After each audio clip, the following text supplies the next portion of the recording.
El público de 21 pesos con 99 centavos por litro. El margen más bajo, de 16 centavos, lo tuvo una estación de servicio de la franquicia Pemex en Coatzacoalcos, Veracruz, con un precio promedio de 18 pesos con 17 centavos por litro. Respecto a la gasolina premium, el indicador de ganancia más alto, con 2 pesos con 57 centavos, lo obtuvo la franquicia Chevron en León, Guanajuato, con un precio de 23 pesos con 49 centavos por litro.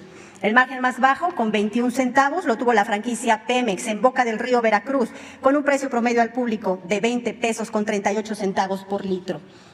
El margen más alto en el diésel, con 3 pesos con 34 centavos, lo encontramos en la estación de servicio de la marca Arco, en Empalme, Sonora, con un precio promedio al público de 22 pesos con 89 centavos por litro, mientras que el más bajo, con 15 centavos, lo tuvo la franquicia G500 en Tampico, Tamaulipas, con un precio promedio de 20 pesos con 36 centavos por litro.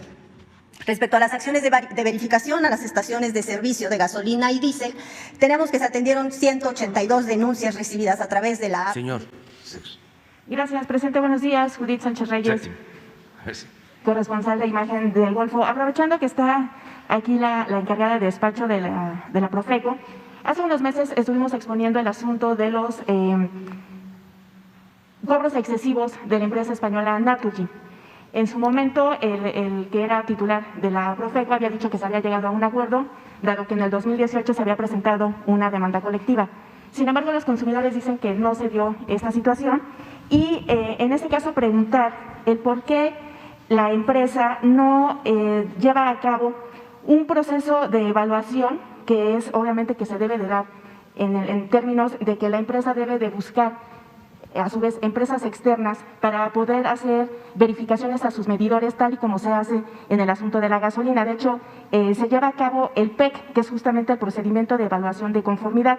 Sabemos que este procedimiento lo debe de emitir la Dirección General de Normas, que pertenece a la Secretaría de Economía, y debe ser justamente Naturgy la que debe de, solicitar esta verificación. Sin embargo, no se da, presidente. Esta empresa hace los cobros de manera excesiva. Ahora en la pandemia hubo muchas quejas de estos consumidores y la pregunta es, ¿qué está haciendo, qué puede hacer la Procuraduría al respecto? Para poner en regla la empresa. Y dos, ¿qué le ofrece a los consumidores para evitar este tipo de cobros excesivos? Eso es por una parte. Por otra, que también es un tema que tiene que ver con la Profeco, tenemos conocimiento del fraude que está realizando la reparadora de crédito Resuelve tu Deuda, que bajo el argumento de que está siendo respaldada por la Conducef y justamente también por la Profeco, se presentan con los usuarios que en algún momento adquirieron una deuda, sea con una institución bancaria o una tienda departamental, quieren, ponerse al corriente. Ellos fungen como intermediarios, les dan un esquema de pagos. Sin embargo, ya hay ahorita al momento más aproximadamente 900 quejas a nivel nacional, algunas de ellas son en Veracruz. Mucha gente de estos, consumidores defraudados son gente de la tercera edad.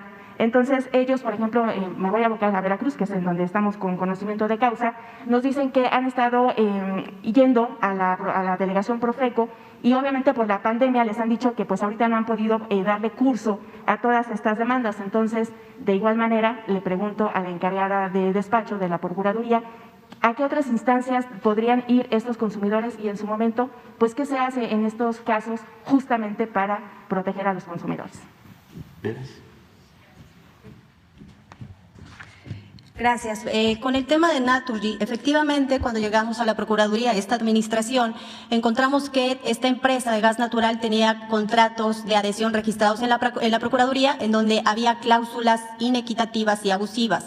Algunas de estas cláusulas tenían origen en las disposiciones de administración general de la CRE, por lo que nos dimos a la tarea de tener reuniones con la CRE para solicitarle que en estas disposiciones en las cuales se amparaban y se amparan varias empresas tomen en cuenta los derechos de los consumidores. Ahora trabajamos de manera coordinada entre las entidades y las dependencias para garantizarle la protección de los derechos de los consumidores, y en el caso de gas natural nosotros suspendimos los contratos de adhesión en su momento hasta que la empresa empresa no quitara esas cláusulas porque efectivamente los precios excesivos se daban por las estimaciones. No había ninguna condicionante, podían estimar las veces que sean necesarias sin que fuera responsabilidad del consumidor que no pudiera darle lectura al medidor la empresa, por lo que lo suspendimos, nos presentaron una nueva propuesta, participamos en mesas de trabajo con la CRE para que sus DAX tuvieran esta garantía para los consumidores. Sin embargo, es un tema que todavía no sale de la Comisión Reguladora de Energía y nosotros estamos esperando que se hagan esas modificaciones por el Pleno de la Comisión para que podamos en su momento registrar estos contratos. Y por el caso de Resuelve tu Deuda, nosotros tenemos otras maneras de atender a los consumidores, no necesariamente tiene que ser presenciales, tenemos audiencias virtuales, tenemos quejas electrónicas, una plataforma denominada Concilianet en donde podemos atenderlas, y las audiencias telefónicas. Hay muchas vías. Yo me comprometo a revisar cuántas quejas tenemos en la Procuraduría para invitar a los consumidores a que se incorporen a una queja grupal y atender el asunto de inmediato. Solamente en el caso de Naturgy, sí se podrá llegar, digamos, a un acuerdo en el sentido de que realmente haya una verificación de la bomba de consumo que hace la empresa. O sea, ¿sí se va a poder hacer este tipo de verificación? Necesariamente. Nosotros tenemos y vigilamos que se cumplan las normas oficiales mexicanas, pero primero que nada está la Ley Federal de Protección al Consumidor y la Constitución. No olvidemos que el derecho al consumo es un derecho humano y nosotros vigilamos que se cumplan las leyes, la Constitución y los tratados internacionales que garanticen este derecho. Pongo atención en ello. Muy amable. Gracias. Presidente, en el tema económico, preguntarle si ya hay como una planeación para lo que es el presupuesto del 2022 y que dentro de ella pues no haya una dependencia de los ingresos petroleros cuyos precios pues han sido variables obviamente ahora durante la pandemia por coronavirus. Bueno, estamos trabajando en estos días acerca de cómo financiar todos los proyectos para el desarrollo del país. En términos generales, hay solvencia, es decir, tenemos finanzas públicas sanas y fuertes. No consideramos a tener problemas para financiar proyectos. Vamos a cumplir con todos los compromisos. En lo que tiene que ver con los programas prioritarios que están destinados al bienestar de la gente, como es el caso de las pensiones a los adultos mayores, está garantizado el presupuesto. Y no solo el presupuesto actual, sino está garantizado el que se incremente el apoyo y que tengamos respaldo presupuestal. Y así en todos los programas. En cuanto a las obras, lo mismo, el financiamiento para concluir la refinería de Dos Bocas, para rehabilitar las 6 refinerías, para seguir avanzando en la construcción del Tren Maya, para continuar con el programa del Istmo, que tiene que ver con la modernización de las vías del ferrocarril, con los 2 puertos, Salina Cruz, Coatzacoalcos. Desde luego tenemos el presupuesto para concluir el aeropuerto Felipe Ángeles el 21 de marzo del año próximo. Acabamos de hacer una supervisión, vamos bien, se va a concluir el 21 de marzo y tenemos el presupuesto asegurado. Lo que estamos también revisando son los recursos que se necesitan para el plan de carreteras. Y en todos los casos ya no es un presupuesto anual, sino estamos pensando en un presupuesto multianual. El presupuesto del 22, del 23 y del 24, ya, haciendo esa proyección, de acuerdo a ingresos que obtendríamos. No hemos tenido problema en la recaudación, vamos bien, no solicitamos deuda adicional, pensamos que no vamos en el sexenio a solicitar deuda adicional, que va a ser lo autorizado por el Congreso, no vamos a rebasar ese tope. Hay buenos indicadores porque la economía ya está creciendo, hasta las empresas, las calificadoras, los bancos, están hablando de que vamos a crecer este año 5%. Es lo más conservador. Yo espero que se tenga más crecimiento económico. Pero bueno, 5% de economía. Acaba de dar el dato de inversión extranjera a México y el primer trimestre de este año fue récord en llegada de inversión extranjera al país. Ayer se dio a conocer que México ocupaba el lugar 11 en el mundo como receptor de inversión extranjera y ahora ocupa el lugar 7. Es de los países más atractivos para la inversión extranjera. Estamos también recuperando los empleos perdidos por la pandemia. Vamos bien. No ha habido depreciación de la moneda, afortunadamente. Entonces, está sólida la economía. Las calificadoras no nos bajaron la calificación como país. En cuanto a riesgo, mantuvieron la misma calificación, cosa que no sucedió con otros países. En fin, vamos saliendo bien. Ya vamos en su momento, cuando se pueda, a dar un informe detallado de cómo le hicimos para enfrentar la crisis económica que se desató o se precipitó con la pandemia, cuál fue la fórmula que se aplicó, porque sí, ha resultado exitosa.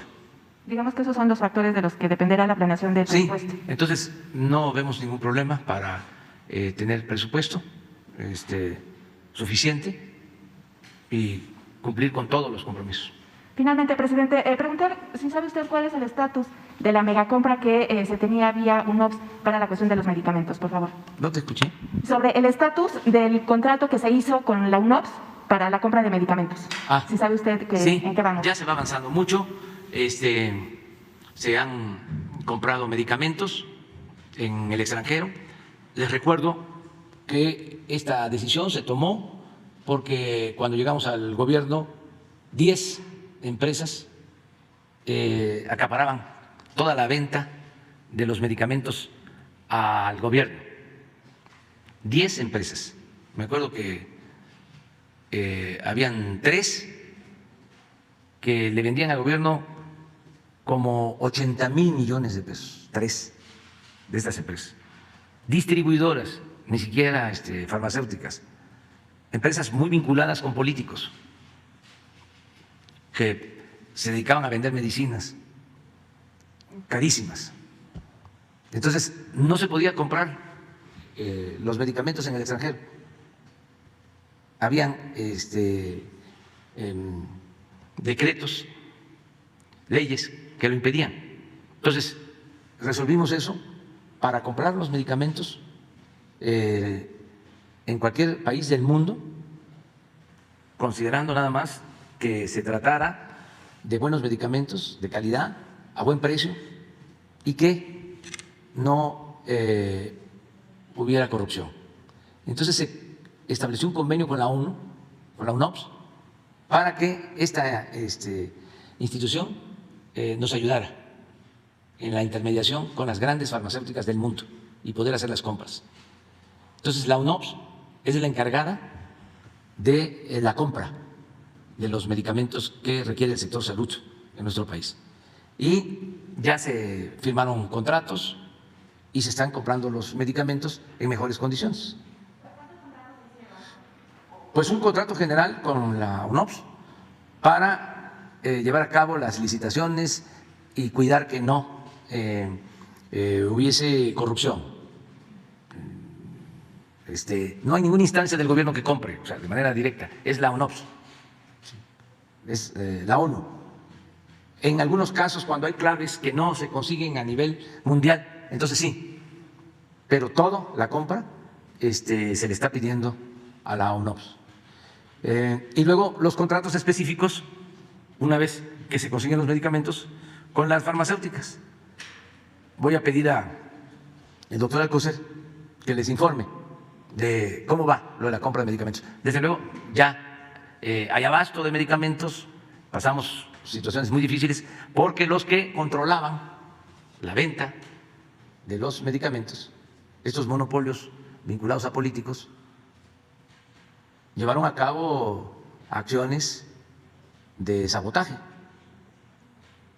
y una campaña en medios en contra de estas decisiones que tomamos. Pero era la única manera de garantizar que no falten los medicamentos, la única forma.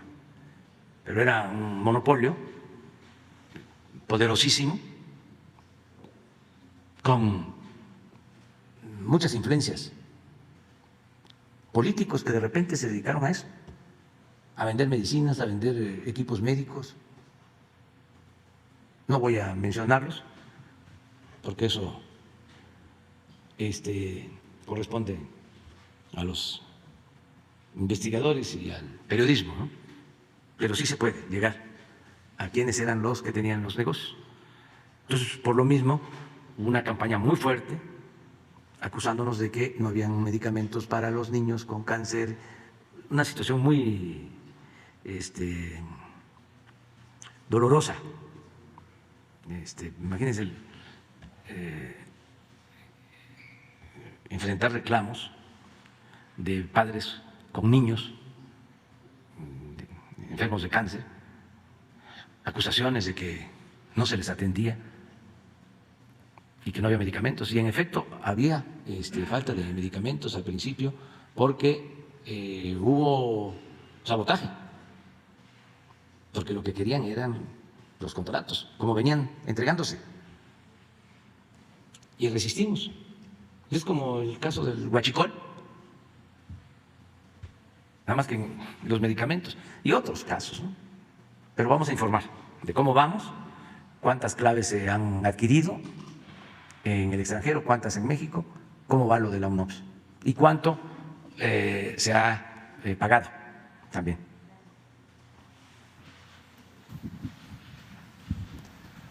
Buenos días, señor presidente. Buenos días.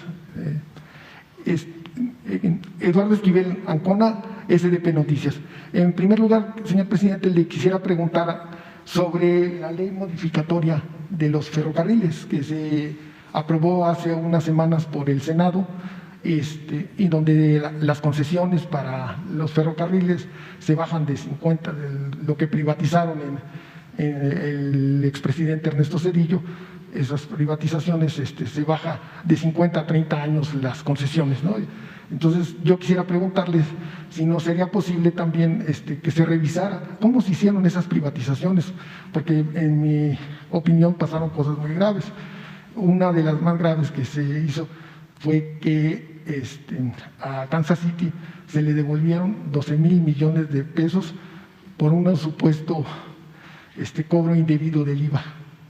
Esos 12,000 millones de pesos significaban en ese entonces, el que los devolvió fue en el 2005, cuando estaba de presidente Vicente Fox Quesada. Estos 12,000 millones de pesos equivalían en ese entonces a más de 1,000 millones de dólares, que es lo que pagaron las empresas para las concesiones, una cosa similar. Entonces México perdió muchísimo con esto. Yo no sé quiénes fueron los abogados que hicieron para esa devolución de dinero, y por qué el expresidente Ernesto Zedillo es asesor de Kansas City, ¿no? Es asesor o miembro, pero porque el que hizo la privatización, pues ahí hay un conflicto de intereses, un actuar contra México, y pues eso quisiera saber si se podrá investigar esto. Y pues el expresidente Ernesto Zedillo tiene una pensión, hace más de 20 años que la cobra, como de 150,000 pesos, porque trabajó 3 años en el Banco de México. Pues es un hombre con suerte, expresidente. Esa sería mi primera pregunta. Sí, pues miren, son los saldos de la política neoliberal. Para recordar, y esto es interesante que se ventile por los jóvenes, cuando impusieron la política neoliberal, que comenzó a delinearse en 1983, en el gobierno del finado Miguel de la Madrid. Sin embargo, en ese sexenio no se profundizó esa política. Sí empezaron a hablar de que había que desincorporar, esa era la palabra, los bienes públicos. Desincorporar bienes públicos. Es decir, que el Estado mexicano no contara, que no fuese propietario de las empresas públicas y que había que desincorporarlas. ¿Qué era una empresa pública en ese entonces? Pues los bancos, Teléfonos de México, los ferrocarriles, las minas, todo eso se tenía. Con la llegada de Carlos Salinas se profundiza la política neoliberal y es cuando se entregan estos bienes a particulares, es cuando se privatiza más. Se entregan las minas, se entregan los bancos, muchísimas empresas se desincorporan, entre comillas, y hay muchas irregularidades, por decirlo de manera suave, en el traslado de estos bienes a particulares, porque se simula de que se llevaban a cabo subastas, pero lo cierto es que se sabía por anticipado a quién le iba a tocar un banco, a quién una empresa. Esto se resolvía arriba y así entregaron muchos bienes. Quedaron los ferrocarriles y como continuó la misma política, el salinismo, sin Salinas o el salinismo como política, aún con las diferencias entre Salinas y Zedillo, continuó la misma política privatizadora, porque en eso coinciden no solo Salinas, Zedillo, sino también Fox, Calderón, Peña. O sea, hay en eso una especie de consenso, no acuerdo general. Con Zedillo se entregan los ferrocarriles. La historia de los ferrocarriles pues es parte de la historia de México. Se empezó a construir el primer ferrocarril de la Ciudad de México a Veracruz en la época del presidente Juárez y lo inauguró el presidente Sebastián Lerdo de Tejada, si no me equivoco, en 1873, 75, 600 kilómetros. Y luego, con Porfirio Díaz, pues se construyeron más de 20,000 kilómetros de vías férreas. Se comunicó todo el país con ferrocarriles. Después de la Revolución se siguieron construyendo vías férreas. El caso es que llegamos a tener alrededor de 25, 30,000 kilómetros de vías férreas, trenes de pasajeros, durante muchos años, décadas, pues desde mediados del siglo XIX hasta Zedillo, que deciden privatizar los ferrocarriles y desaparecen los trenes de pasajeros y quedan nada más los trenes de carga. Y a dos grandes empresas se les concesionan los ferrocarriles que eran de la nación. Y una de estas empresas es Kansas City. Y lo más cínico, descarado, es que termina Zedillo su mandato y se va a trabajar de asesor a esta empresa. Un poco lo que hizo Calderón después de que se fue a trabajar de consejero a Iberdrola, una empresa eléctrica española. Así dicen los presidentes de México. de empleados de empresas que fueron beneficiadas con la privatización, que ellos mismos impulsaron. Muy vergonzoso. Esto no se presentó en ningún país del mundo en ese periodo. Entonces ahora nosotros estamos buscando que haya trenes de pasajeros de nuevo. Es importante, no se ha dicho así, pero vamos a terminar nuestro gobierno con cerca de 2.000 kilómetros de vías férreas nuevas para trenes de pasajeros. Eso nunca se había presentado en la historia reciente, al contrario. Hablo de que solo quedaron los trenes de carga, que desaparecieron los trenes de pasajeros. Quedó nada más el Chepe para el turismo de Chihuahua a Sinaloa. Ahora hay una iniciativa en el Congreso para reducir los años de las concesiones. Hay que ver eso con calma, analizar bien de qué se trata esa iniciativa. No fue una propuesta del Ejecutivo, es una propuesta de los legisladores y todavía no se aprueba. Está, creo que en comisiones y se tiene que revisar porque tampoco queremos que se vaya a crear una campaña en contra de México, de que estamos cambiando las reglas, de que se están cancelando los contratos o modificando contratos. Entonces vamos a buscar un acuerdo en todos los casos para que no se sientan afectados los de las empresas y al mismo tiempo se fortalezca el interés de la nación. Por ejemplo, nos importa mucho que el ferrocarril del Istmo y el del Sureste pues sean completamente públicos, porque todavía no lo son.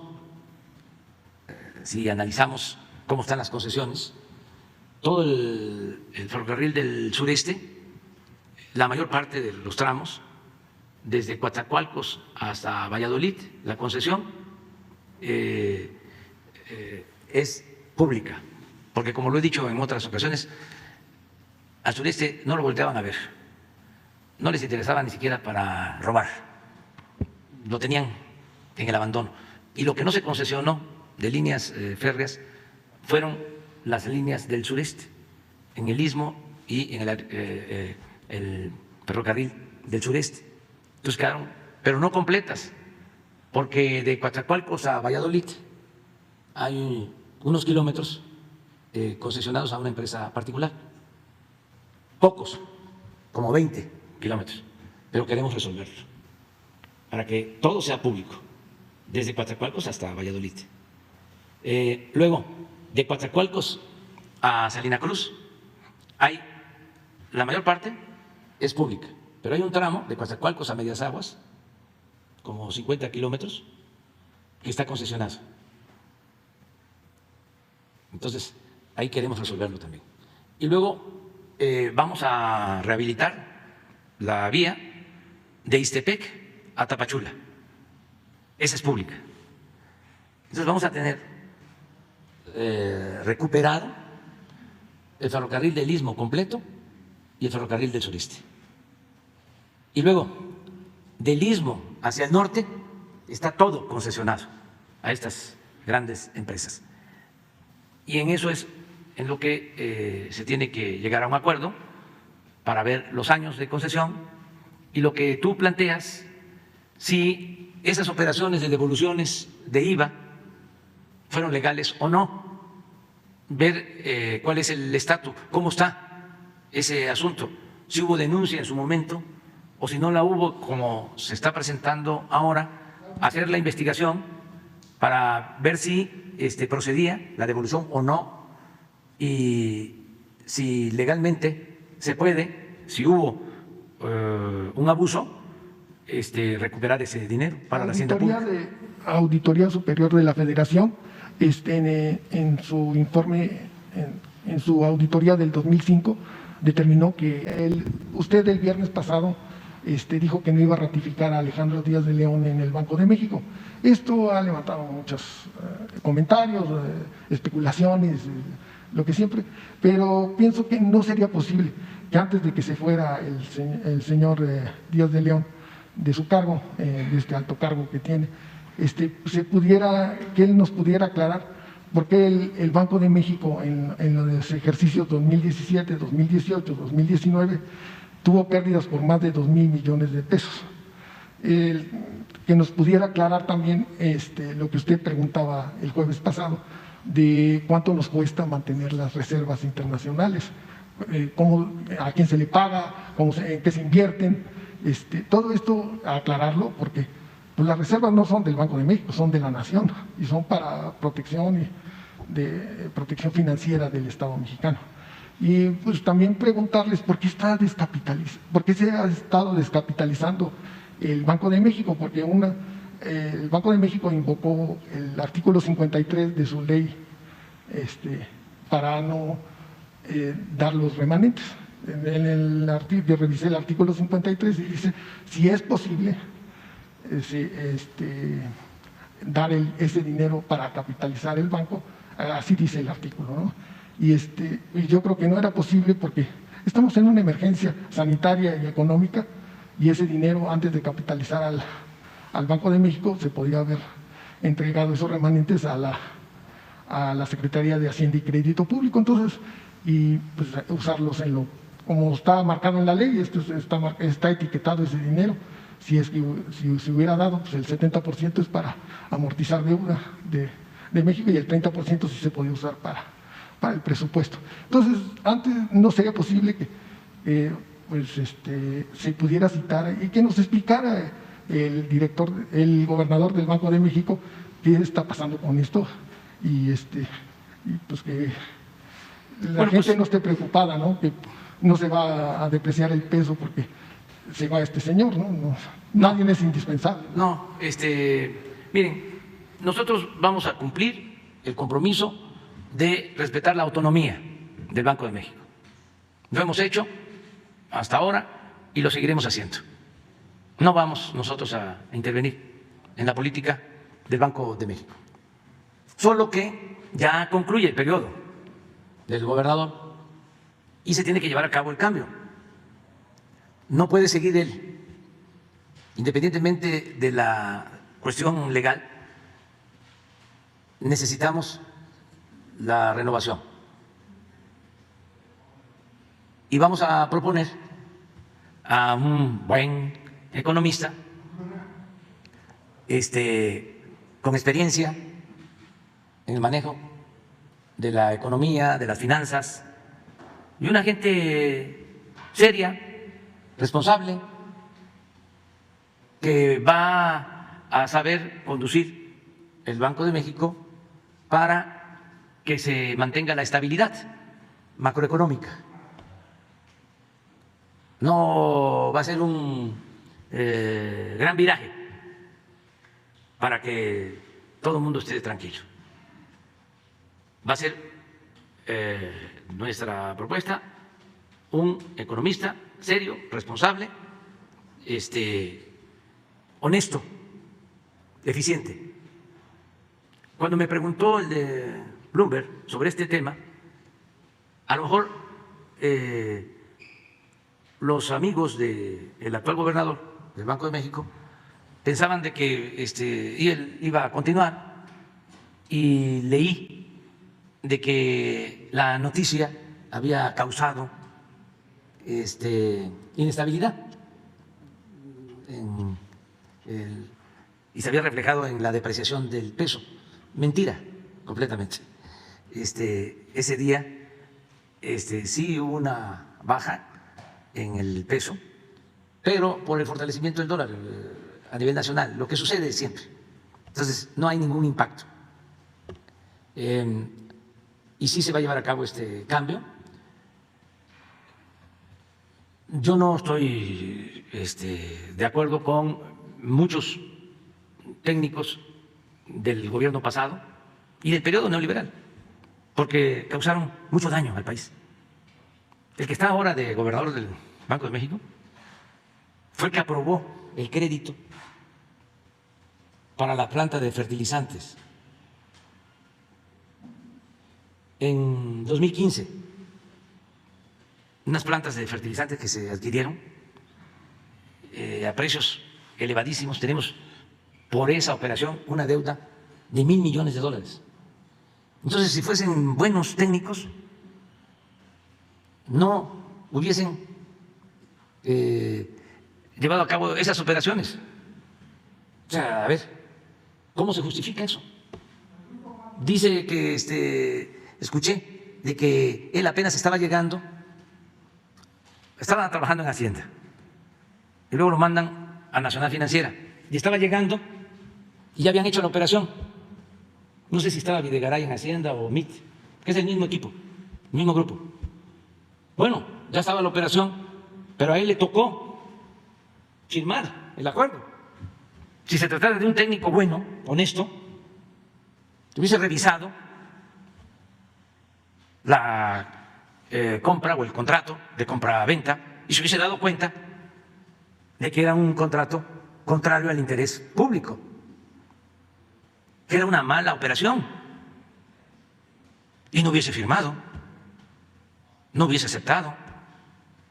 Un buen servidor público es aquel que dice, no, esto no está bien.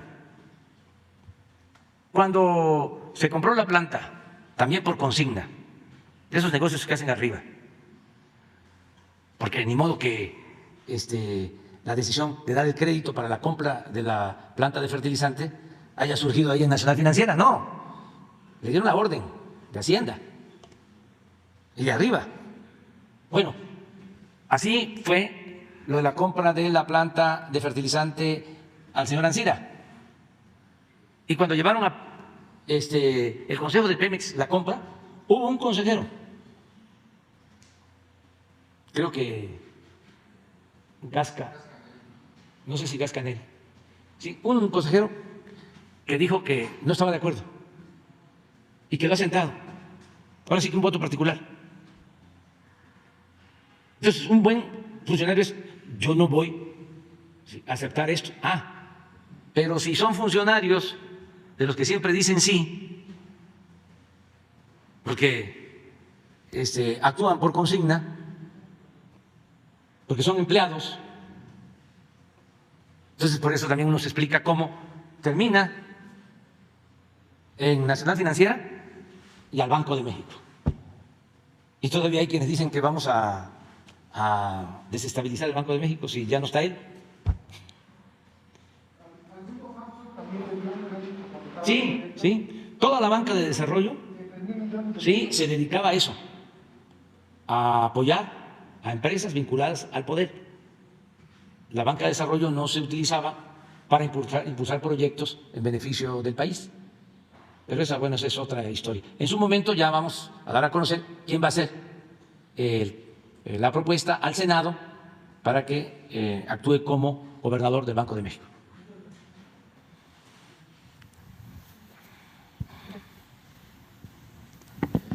Buenos días, presidente. Erika Ramírez, de la revista Contralínea. Presidente, en Contralínea tenemos información de que el director corporativo de Administración de Petróleos Mexicanos, Marcos Herrería, permitió la asignación de 4 contratos por 1.400 millones de pesos a los empresarios Rolando y Javier Cantú Barragán, primos hermanos de Juan Armando Hinojosa Cantú, el de la llamada Casa Blanca. Estos empresarios han sido señalados de presunto huachicoleo y vínculos con el exgobernador Eugenio Hernández, actualmente preso en Almoloya por narcotráfico, y con el actual gobernador de Tamaulipas, Francisco Javier García Cabeza de Vaca, investigado por lavado de dinero. ¿Qué información tiene al respecto y su opinión?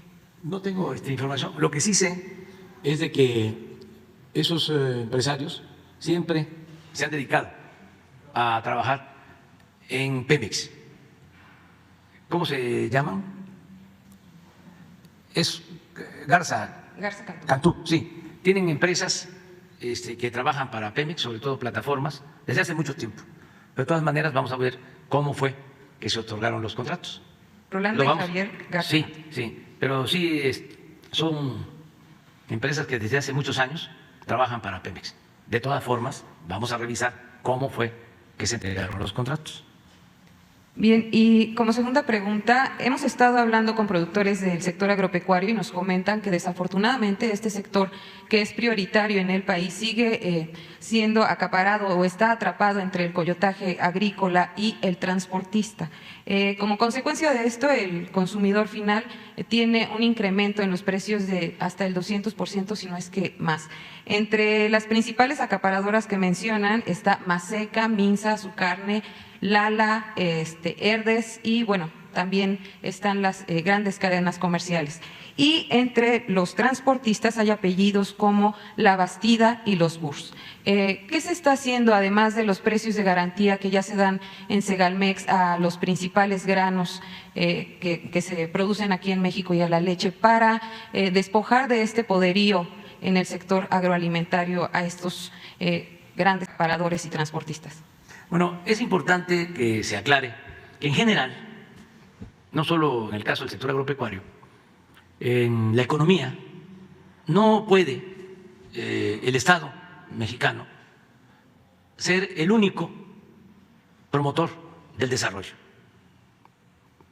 Ni puede ni debe ser el único. Se necesita la participación del sector privado y del sector social. La economía que nosotros concebimos es la que logra armonizar para conseguir el desarrollo de México la inversión pública, la inversión privada y la inversión social. Son los tres motores que se requieren para lograr el desarrollo del país. Con la Rectoría del Estado.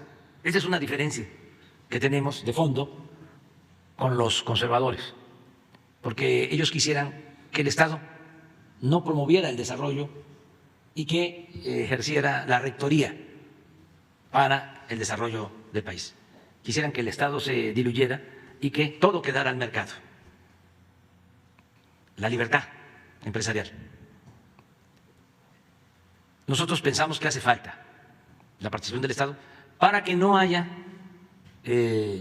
abusos y para que no haya una libertad mal entendida, como la libertad del zorro en el gallinero. No se puede decir el zorro es libre, ¿no? En el gallinero, porque acaba con todas las gallinas, ¿no? Entonces sí se requiere del Estado que cumpla con su responsabilidad social. Pero esto no significa que asfixie la iniciativa de la sociedad civil, es decir, del sector privado. Además, no se podría, no nos alcanza el presupuesto. Nosotros tenemos una capacidad de inversión del 20% de lo que requiere de inversión el país. El 80% tiene que conseguirse con la participación del sector privado, nacional y extranjero. Entonces, eso también hay que tenerlo muy en cuenta. En el caso del sector agropecuario, todas estas empresas cumplen una función. Nosotros estamos haciendo lo que nos corresponde. En efecto, vamos a ayudar a los pequeños productores, que no se hacía antes. Antes ni siquiera el llamado Procampo se entregaba en comunidades indígenas. Todo se repartía a los grandes productores. Los créditos de la financiera rural para los grandes productores. El subsidio, por ejemplo, en el diésel, para los grandes productores. Entonces, todo eso ya se ordenó y estamos ayudando más a los pequeños productores, ejidatarios, comuneros, es a los que les llega más del presupuesto público. Y parte de este plan es el de los precios de garantía, que solo se entregan a quienes tienen menos de 20 hectáreas, no a los grandes productores. Eso es lo que estamos haciendo y también ayudando a los productores medianos y grandes para que no tengan ningún obstáculo, ninguna traba y sigan produciendo, porque necesitamos que inviertan y necesitamos que se siga produciendo en el campo. El sector agropecuario, lo dije hace unos días, lo repito ahora, es el que más está creciendo en nuestro país. El año pasado, a pesar de la pandemia, fue el único sector que creció, 2%. El sector industrial se desplomó. El sector de servicios igual, muy afectados con la pandemia. El sector agropecuario creció 2%. Crecieron nuestras exportaciones de alimentos, de materias primas, y siguen creciendo. Entonces necesitamos de esa inversión, necesitamos que se siga produciendo en el campo y generándose empleos. Y vamos a estar pendientes nada más de que no haya abusos, que no haya acaparamiento, pero sí yo diría que el sector agropecuario está creciendo y bien. Ahora el crecimiento económico no solo va a provenir del sector agropecuario, también del sector industrial, de las manufacturas sobre todo, que es el que más está creciendo. Sin embargo, sí necesitamos a los productores agropecuarios, sí los necesitamos, los estamos protegiendo. Pasó inadvertido o ha pasado sin que se tome en cuenta que la buena relación con el gobierno de Estados Unidos nos ha permitido el que no haya obstáculos para vender los alimentos, las materias primas del sector agropecuario en Estados Unidos. No hemos tenido barreras. Han podido los productores que se dedican a exportar vender en Estados Unidos. Esto nos ha ayudado. Nadie ha notado, o muy pocos, ni debería de decirlo, pero pues es una realidad, de que no hay conflictos cañeros. Siempre había conflictos en los ingenios por el precio de la caña pagada al productor. Ahora no, en el tiempo que llevamos. ¿A qué se debe?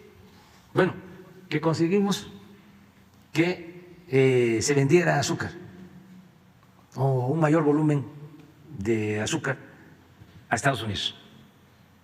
¿Y esto qué implicaciones tiene o cómo repercute en la producción nacional? Pues que es mejor el precio que se paga y les toca un poco más a los productores de caña. Antes decían los productores, no nos salimos, no dejamos de producir la caña y no ganamos nada, es muy poco lo que nos pagan y luego nos roban además en la balanza, así.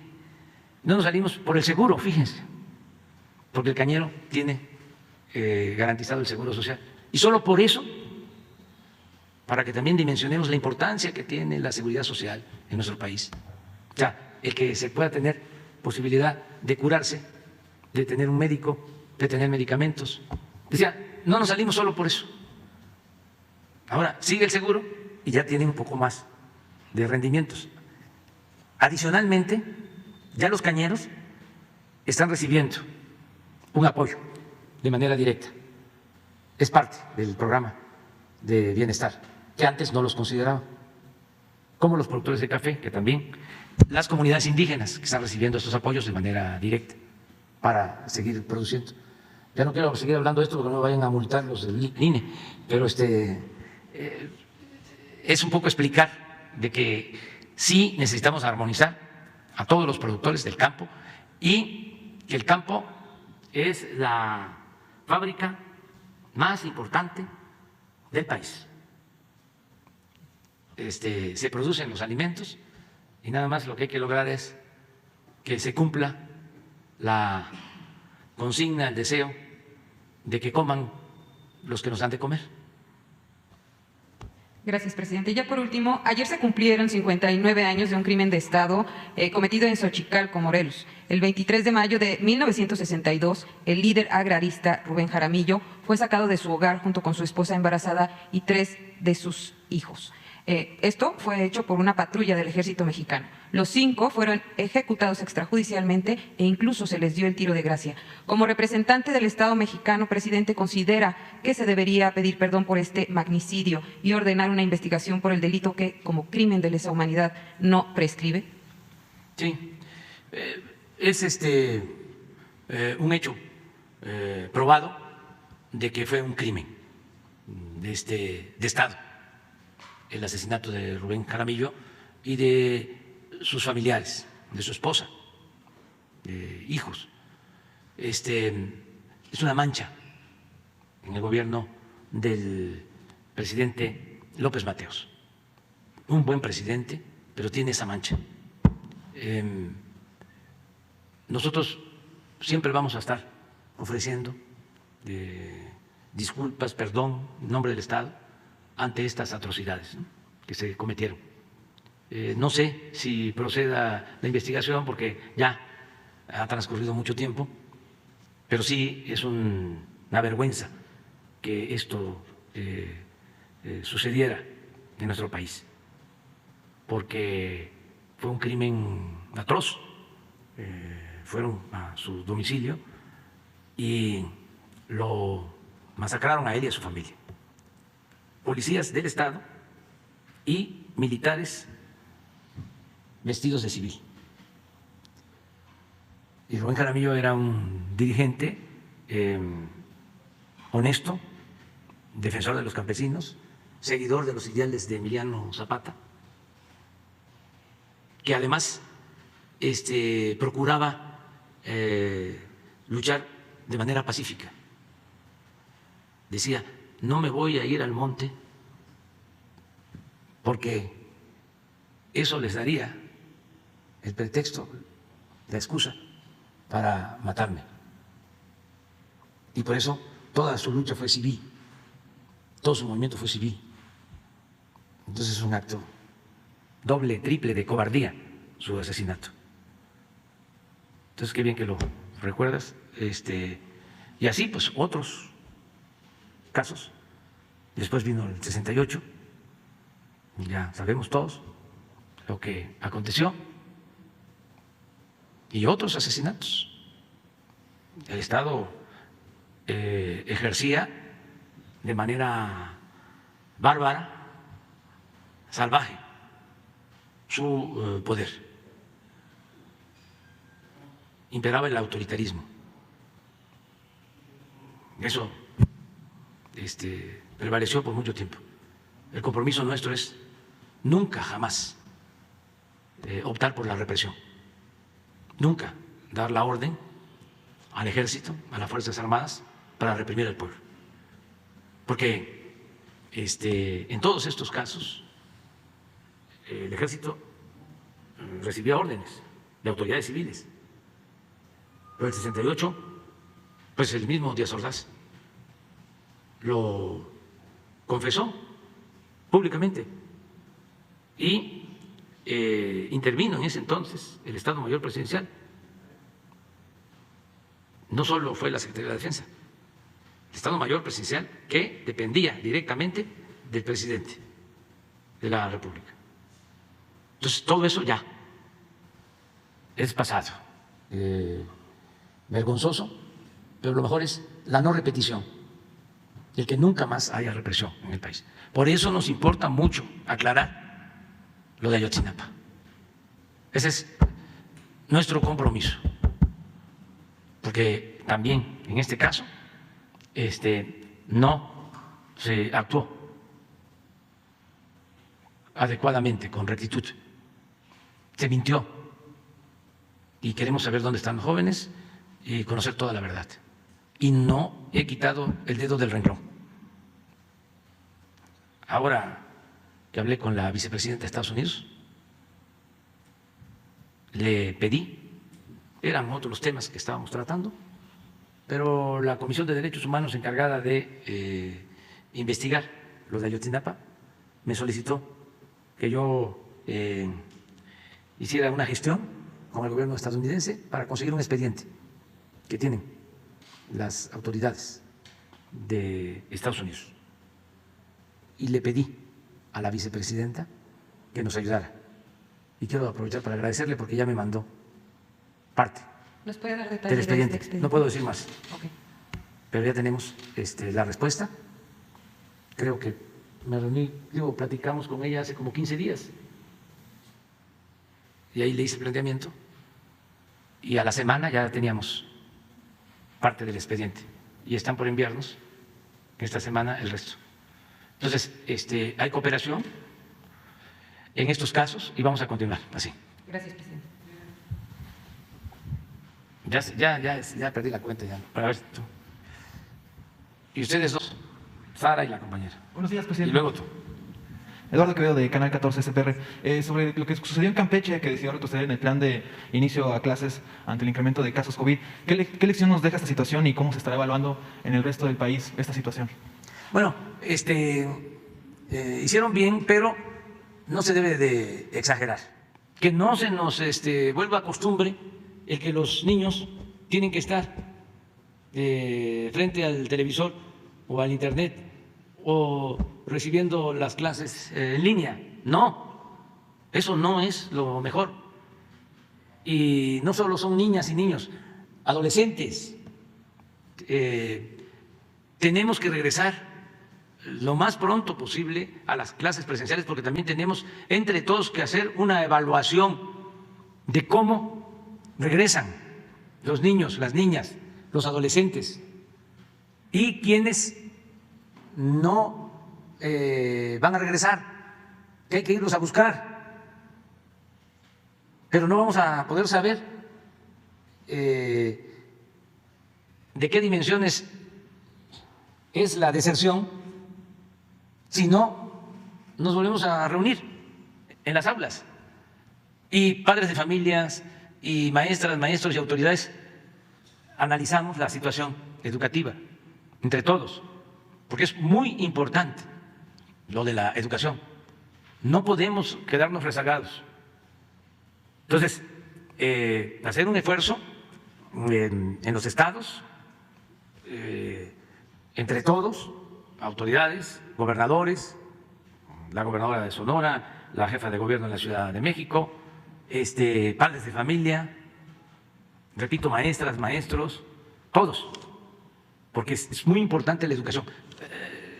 En la economía, les puedo decir, estoy optimista, porque a pesar de la crisis económica, a pesar de que nos caímos 8.5%, ya estamos levantando. Ya con ese pronóstico más conservador de que vamos a crecer 5%, pues ahí vamos. Y se están recuperando los empleos. Sí, pero ¿qué pasa con la educación? Que es fundamental. Entonces, yo sí creo que tenemos que tener cuidado, tener buenos protocolos de salud para el regreso a clases, pero no decir, hubo un afectado, un contagio y cerramos ya de nuevo toda la escuela. No, vamos tratando. Aprender a vivir con ello, presidente. Sí, buscar la forma de irlo resolviendo. Hay países en donde no cerraron lo educativo. O sea, hasta en los momentos más difíciles, por la importancia que tiene la educación. Otros que sí, completamente cerraron. Nosotros cerramos y llevamos a cabo este proceso de educación a distancia, que funciona, que es una opción, que es una alternativa, pero no es lo mejor. No es lo mejor. Hay que regresar a clases. Presidente, en otro tema, ¿qué tan importante es la importancia de la mayoría en la Cámara de Diputados? Se anuncia que van a tener, por así decirlo, formalizarán el plan opositor, el PRI, PAN y PRD, en una firma los presidentes nacionales de cada partido. Se iba a llevar a cabo las elecciones para el dirigente nacional del Sindicato de Trabajadores Petroleros. Tengo dos apreciaciones sobre ese tema. La primera, ¿quién va a garantizar el efectivo y claro desarrollo de estas elecciones, que es única es única este tipo de elecciones porque va a ser por votación, señor presidente. Y la otra es, ¿quién garantizará este proceso de manera legal también para los aspirantes que no sean de la corriente que se está actualmente, ¿no? Verificar que sea clara y democrática. En el sentido, le hago esta pregunta porque la Alianza Petrolera, hay una alianza que encabeza la señora María Cristina Alonso García en Tabasco. Es una mujer que está trabajando ya en su proyecto. Lo menciono porque podría decirse que es la única mujer registrada y activa. ¿Cómo se le va a garantizar a ella en equidad de género ante tanto aspirante hombre y que quizá tengan también ya algunos privilegios, ¿no? En cuanto a la actual corriente sindical, ¿cómo se garantizará, señor presidente, este tipo de elecciones en cuanto a la equidad de género? Y ella tendrá las mismas garantías que puedan tener los demás, aunque se ha comprobado al mismo tiempo que muchos de ellos ya cuentan con privilegios, ya están haciendo algunos actos de proselitismo en centros de trabajo. ¿Cómo considera usted este tipo de situación? Y la última apreciación al respecto sería, ¿cuál es su postura en un momento dado, habiendo la posibilidad de que una mujer represente este sindicato tan importante en nuestra República? Bueno, tiene que haber democracia, es una obligación constitucional, además es una convicción nuestra, se tiene que garantizar la democracia sindical, piso parejo, que todos puedan participar, que no haya inequidad, que todos puedan dirigirse a los trabajadores y que las elecciones sean limpias, sean libres, voto directo, secreto, buscar inclusive algunos cambios, desde luego con la aceptación de los trabajadores o de los dirigentes, para que no sean asambleas necesariamente, que no haya acarreo, sino que pueda el trabajador votar electrónico, libremente, de manera directa desde su domicilio, que no tenga que ir a algún lugar que lo acarreen, no. Tiene su ficha, eso en el Sindicato del Petróleo se sabe, ¿sí? Nada más se busca un mecanismo para que en una semana se esté votando de manera electrónica, con candados, ¿no? De que no haya alteraciones, libremente vote. Y claro que tienen derechos. Las mujeres iguales que los hombres, iguales. No tienen por qué ser excluidas las mujeres que quieren ser dirigentes en un sindicato. O sea, es para hombres y es para mujeres. Y observación externa. Esto lo está viendo la Secretaría del Trabajo. Se creó un instituto con este propósito. Además, hay ahora el compromiso adicional por el Tratado de Libre Comercio de que debe de haber democracia. Acaba de haber una impugnación, una planta automotriz, porque no fueron limpias las elecciones. Y se coincidió, nosotros estamos de acuerdo en el reclamo que hicieron sindicatos de Estados Unidos al gobierno de Estados Unidos y transmitidos esos reclamos a México, y los aceptamos y estuvimos de acuerdo. Ya lo habíamos nosotros contemplado con anticipación. Y se tienen que reponer esos procedimientos. Tiene que haber democracia sindical. Entonces, es lo que puedo comentarte. Sí, muchas gracias. En una segunda pregunta, señor presidente, no le comenté, venimos de Tabasco, somos una caseta petrolera y estamos muy pendientes de todo lo que está sucediendo allá en base a la refinería Dos Bocas y todo, hemos visto el avance, porque no es lo mismo una investigación de escritorio a una persona o una investigación de campo, ¿no? Quiero comentarle que dice en su gobierno. Durante su gobierno se están sentando las bases de un México con mayor soberanía en cuanto al petróleo y sus derivados. Usted ha mencionado en repetidas ocasiones que la construcción de la refinería Dos Bocas asegurará nuestra soberanía en el ámbito de compra de combustibles. Esto permitirá sostener los precios de la gasolina una vez que se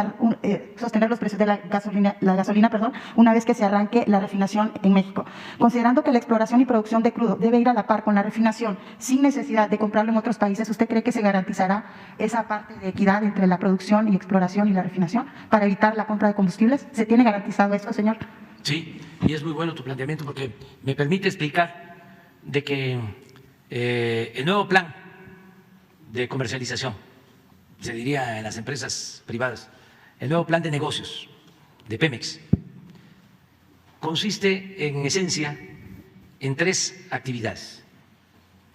extraer el petróleo, es decir, todo lo relacionado con exploración y producción, que haya materia prima, que se tenga crudo, que se tenga petróleo. Lo segundo, que se refine el petróleo en México para producir en México las gasolinas, el diésel y otros derivados. Eso es lo segundo. O sea, extraer crudo, procesarlo o refinarlo. Y lo tercero es distribuirlo y venderlo a buen precio a los consumidores. Que no haya gasolinazos. Ese es el nuevo concepto para Pemex. Entonces tú me preguntas si vamos a tener materia prima suficiente para producir las gasolinas en México. Yo te contesto sí, hasta de más, porque estamos descubriendo nuevos yacimientos. Se han descubierto 3 grandes yacimientos que nos permiten tener reservas suficientes. Tenemos reservas no solo para producir lo que consumimos de combustibles en México, sino hasta para vender crudo, pero ya no vamos a vender petróleo crudo. El cambio es procesar toda nuestra materia prima en México y producir las gasolinas para dejarlas de comprar en el extranjero. Entonces, necesitamos para producir las gasolinas 1.800.000 barriles diarios, que los tenemos sin problema. Entonces no vamos a extraer más. Se llegaron a sacar hasta 3.400.000 barriles diarios en 2004, que fue lo más alto en producción, y desde entonces empezó a caer y a caer, porque para llegar a 3.400.000 barriles se sobreexplotaron los yacimientos, sobre todo se sobreexplotó Cantarell, ese campo petrolero que llegó a ser uno de los más importantes del mundo, pero empezaron a intervenir inyectando a los pozos nitrógeno y se contaminaron los pozos, quedó combustible, quedó petróleo y tuvieron que quemar muchísimo gas a la atmósfera, en fin, todo un desperdicio. Entonces eso no vamos a tener como meta los 3.400.000 barriles, nunca vamos a pasar de 2 millones de barriles diarios en lo que a nosotros corresponde, para dejar reservas suficientes y para dejar la herencia a las nuevas generaciones y no seguir quemando combustóleo o petróleo a la atmósfera, gas, cuidar este recurso no renovable, o sea, para las nuevas generaciones. Es nuestra contribución también en la política para enfrentar lo del cambio ambiental, lo de el cambio climático. Entonces, eso es lo que estamos haciendo en Pemex. Muchas gracias, señor presidente. Yesenia Peralta, de Business Energy de Tabasco. Gracias. ¿Quién va? El compañero. Gracias, señor presidente. Álvaro San Juan, de Radio y Televisión de la Universidad Juárez del Estado de Durango. Señor presidente. ¿Me parece? Se ponen de acuerdo con Jesús. Le voy a pedir al procurador agrario de que atienda este asunto y que le dé seguimiento para que haya justicia, si te parece. Me parece bien, señor presidente. Nosotros vamos a estar pendientes sobre presidente. este caso. Tiene que ver esto también para los jóvenes. Tiene que ver con la política neoliberal. El ejido es fruto de la Revolución Mexicana. En el Porfiriato, pues como todos sabemos, la tierra estaba acaparada. Eran muy pocos los dueños de las tierras. Habían grandes latifundios. En Chihuahua, el señor Terrazas tenía casi 3 millones de hectáreas. Por eso se decía de que Terrazas no era de Chihuahua, sino Chihuahua era de Terrazas. Pero eso se repetía en Durango y en Tabasco y en todos lados. Por eso fue la revolución. En el caso de Morelos, la hacienda de el hospital que estaba cerca de Anenecuilco pues era un gran latifundio, cañero.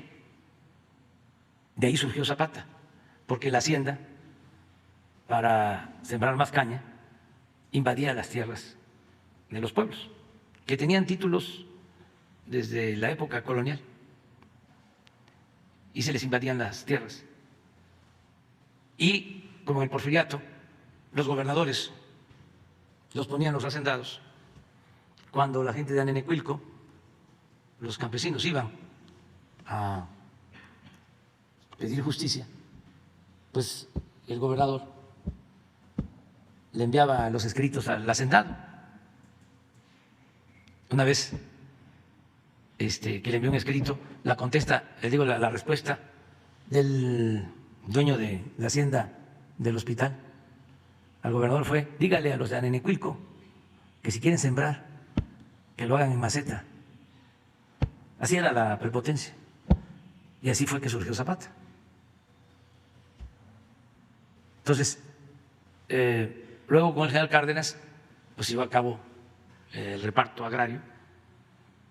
Desde antes, pero fundamentalmente con el general Cárdenas, él entregó 18 millones de hectáreas a 1 millón de familias campesinas y se constituyó el ejido. Y se siguieron entregando tierras hasta que llegó a ser más la propiedad social que la propiedad privada. Y no habían latifundios, o eran pocos los latifundios que quedaron después de la revolución. Hay casos como el de Oaxaca, en donde el 85% hasta el día de hoy de la tierra de Oaxaca es comunal. El 10% es ejidal y el 5% es privado. Por eso, cuando se dice, ¿cómo es que en Oaxaca mantienen sus costumbres, sus tradiciones, sus culturas? Porque ahí también han conservado la tierra comunal, es de todos, los bosques son de todos. Ahí no pudo el presidente Juárez, que quería que las corporaciones, así como la iglesia, en este caso las comunidades, también repartieran la tierra en porciones, que se privatizara la tierra. Ese era el proyecto liberal. Y Porfirio Díaz, bueno, pues tampoco pudo, porque ahí era muy difícil, y lo que planteaba Porfirio Díaz pues era que todo se consideraba tierra nacional, la tierra de los pueblos, las decretó como terrenos nacionales y los deslindaron los terrenos y los entregaron a los grandes latifundistas. Bueno, en Oaxaca no pudieron, ni el presidente Juárez ni el presidente Porfirio Díaz. Ahí la tierra es comunal y eso ha fortalecido mucho las culturas de los pueblos, entre otras cosas, ¿no? ¿Qué pasa con la entrada del neoliberalismo? Deciden poner de nuevo las tierras ejidales al mercado, privatizar el ejido. Eso fue la reforma al artículo 27 en el gobierno de Carlos Salinas. Y empezó el acaparamiento, de nuevo, de las tierras.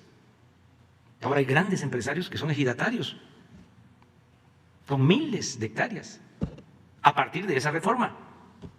Y despojos a ejidatarios, a comuneros, sobre todo en tierras para el turismo, que eran tierras comunales, ejidales. Cuando Calderón se quiso desaparecer todo lo relacionado con el ejido, ni la palabra ejido querían que existiera. Entonces, pues nosotros lo que estamos procurando es que se conserve la propiedad social y que no haya despojos y que los tribunales no estén en manos de gentes corruptas, porque muchos funcionarios de los tribunales agrarios se prestaban a estos despojos, ¿sí? Y no tomaban en cuenta a los campesinos, y todo eran influencias, y hasta la corte protegía a los grandes, a los potentados. Eso ya está cambiando. Entonces, no nos vamos a meter a modificar leyes y eso, nada más procurar que haya justicia, que no se cometan injusticias, que no haya despojos. Lo que logramos hacer con los departamentos del Infonavit, que desalojaban a la gente, los despojaban, y decidimos ni un despojo más, ni un desalojo más, y no ha habido un desalojo desde que estamos en el gobierno. A un trabajador, a una familia que tiene un departamento en el Infonavit. Lo mismo, que paremos eso y que haya justicia. Ya nos vamos a ver mañana, ¿no?